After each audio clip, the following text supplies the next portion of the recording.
Good afternoon. An investigation by this programme has discovered a Tunbridge Wells business group that left investors facing millions of pounds of losses received multiple COVID loans of up to £2 million before it collapsed.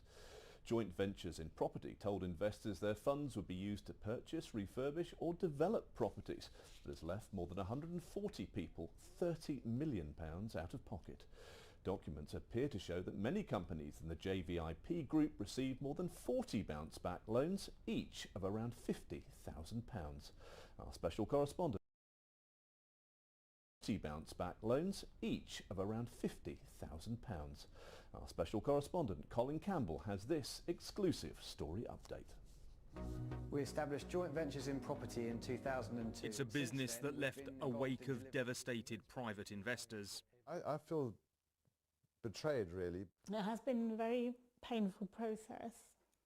But now, questions about the legitimacy of scores of bounce-back loans received by JVIP companies. We're very open about the things that run by Tunbridge Wells businessman Peter Dabner.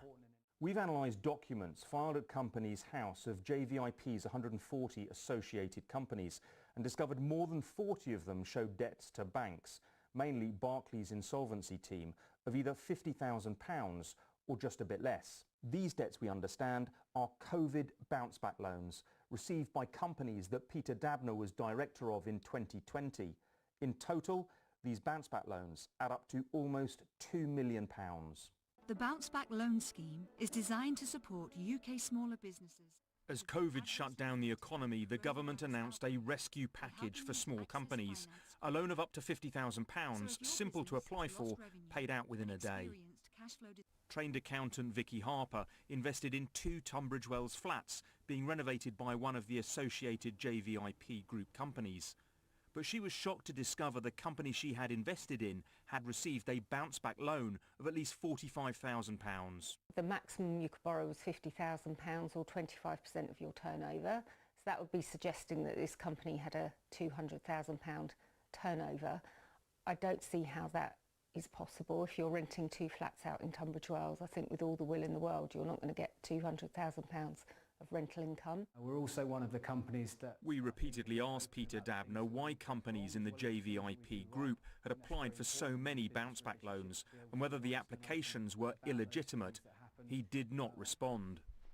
Mr Dabner, after questioning him about why investors in JVIP companies had lost millions of pounds, I challenged him on the company's use of public funds, totalling almost £2 million. please tell us about the bounce-back loans, Mr Dabner? Please get out of the car. Could you please tell us about the bounce-back loans? What's happened to the money from the bounce-back loans, Mr Dabner?